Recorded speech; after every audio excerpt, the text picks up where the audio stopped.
दोस्तों, एक चालाक औरत की कसम का वाकया आज मैं आपके सामने सुनाने वाला हूँ। याद रखिए, औरत जब मकरो फरेब पर आ जाए ना, तो शैतान के भी कान कुतर लेती है और मर्द को बेवकूफ़ बना डालती है। ये तरक्की का ज़माना है। आजकल की मॉडर्न औरत काफ़ी तरक्की कर चुकी है। पुरानी मक्कार औरत ने तो अपने आशना को गधा बना दिया और आजकल की मगरिब ज़दा औरतों ने शौहर को गधा बना दिया है। चुनांचे यहाँ पे एक बहुत ही ज़बरदस्त वाकया आपके सामने मैं पेश करता हूँ। बनी इसराइल के यहाँ एक पहाड़ था जिसे वो बड़ी अजमत वाला समझते थे और उसकी बड़ी ताजीम और तौकीर करते थे। और अगर किसी बात का फैसला करते वक्त कसम खाने की बात आती तो उस पहाड़ पर चढ़कर कसम खाते थे। जो उस पहाड़ पर जाकर कसम खा लेता उसे वो सच्चा समझ लेते थे। इस शहर में एक औरत बड़ी खूबसूरत थी जिसका एक नौजवान से नाजायज ताल्लुक पैदा हो गया। औरत ने उसे अपने मकान में बुला बुला कर मिलना शुरू कर दिया।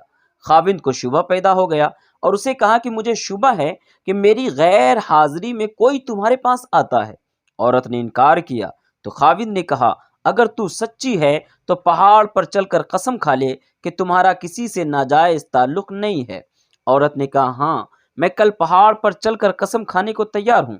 खाविंद बाहर गया तो उस अपने आशना को बुलाकर कहने लगी कि कल तुम पहाड़ के नीचे एक गधा लेके खड़े रहना। मैं और मेरा खाविंद पहाड़ पर चढ़ने के लिए वहां से गुजरेंगे और मैं खाविंद से कहूंगी कि पहाड़ पर चढ़ते हुए मैं थक जाऊंगी। इस बहाने तुम्हारा गधा किराए पर लेकर इस पर सवार होकर पहाड़ पर चढ़ूंगी। तुम गधे वाले का भेष बदल के वहां मौजूद रहना और गधे पे मुझे सवार करके मेरे साथ साथ चलना। चुनांचे दूसरे रोज जब मियाँ बीवी पहाड़ पर चढ़ने के लिए घर से निकले और चलते चलते पहाड़ के पास पहुंचे तो वहां उसका आशना गधे वाले के भेष में गधा लिए खड़ा था। औरत ने शौहर से कहा, चलते चलते मेरा पाँव में छाले पड़ गए हैं, मुझे ये गधा किराए पर सवारी के लिए ले दो, मुझसे तो अब एक कदम भी चला नहीं जाता। खाविंद ने गधे वाले से किराया मुकर्रर किया और बीवी को गधे पे सवार करके तीनों पहाड़ पर चढ़ने लगे।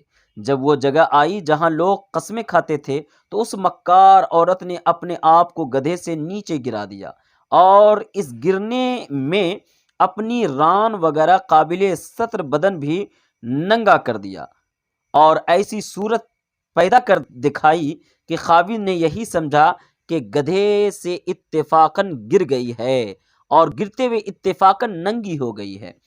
झट उठी और अपना लिबास दुरुस्त करके पहाड़ की इस कसम वाली जगह पर खड़ी होकर कहने लगी कि मैं कसम खाती हूँ कि मेरे नंगे बदन को आज तक तुम्हारे सिवा और इस गधे वाले के सिवा और किसी ने नहीं देखा। खाविंद मुतमईन हो गया क्योंकि उसने ये समझा कि इस गधे वाले ने इसे गधे से गिरते हुए इसका नंगा बदन इत्तेफाकन देख लिया था, लिहाजा वो मान गया। तो दोस्तों, जैसा कि मैंने कहा, औरत जब मकरो फरेब पर आ जाए तो शैतान के भी कान कुतर लेती है और मर्द को बेवकूफ़ बना डालती है। ये तो तरक्की का ज़माना है। आजकल की मॉडर्न औरत काफ़ी तरक्की कर चुकी है। पुरानी मक्कार औरत ने तो अपने आशना को वाला बना दिया था और आज की मगरिब ज़दा औरतों ने शौहर को गधा बना दिया है। जहां चाहें उसे हाँक कर ले जाएं। मौलवी तो अपने घर में हाकिम मखदूम है और अप टू डेट शौहर बंदे बेदाम है। पहले ज़माने का शौहर तो अपनी औरत को किसी गैर से मिलने पर गुस्से में आ गया था और आजकल का तरक्की याफ्ता मॉडर्न शौहर अपनी वाइफ का खुद गैरों से तारुफ इंट्रोडक्शन कराता है और उससे अपनी वाइफ का हाथ मिलवाता है। जैसा कि कहा है, बुलंद अखलाक मिस्टर और बड़ा रोशन ख्याल अपनी बीवी को मिला के गैरों से मसरूर है। दीनदार और बाहिजाब औरत अपने शौहर की ताबिया होती हैं और बेहिजाब आज़ाद औरत का शौहर उसका ताबे होता है। यही वजह है कि बुर्का पेश औरत का खाविंद आगे आगे चलता है और उसकी बुर्का पोश औरत उसके पीछे पीछे चलती है और बेहिजाब औरत आगे आगे चलती है और उसका शौहर उसके पीछे पीछे चलता है। जैसा कि कहा, जमीन व आसमान का फर्क है मुल्ला और मुर्हिद में कि वो शौहर है बीवी का तो ये बीवी का नौकर है। मेरे दोस्तों, आपने देखा कि किस तरह चालाकी से उस औरत ने अपने आशना को बिल्कुल اپنا بنا لیا اور اپنے شوہر کو دھوکہ دے دیا۔ عورتوں کو اگر اچھے طریقے سے رکھا جائے، ان کو ٹیڑھی پسلی سے پیدا کیا گیا ہے۔ حضور نے فرمایا کہ اگر اسے سیدھا کرنے کی کوشش کرو گے تو وہ ٹوٹ جائے گی، لہٰذا اسے نرمی سے، پیار سے، محبت سے سمجھانا چاہیے، اور عورتوں کو بھی یہ خیال رکھنا چاہیے کہ شوہر ہی اس کا سب کچھ ہے۔ فرمان رسول صلی اللہ علیہ وسلم ہے کہ جو عورت اس حال میں مرے کہ اس کا شوہر اس سے راضی ہو تو وہ عورت شوہر سے پہلے جنت میں جائے گی۔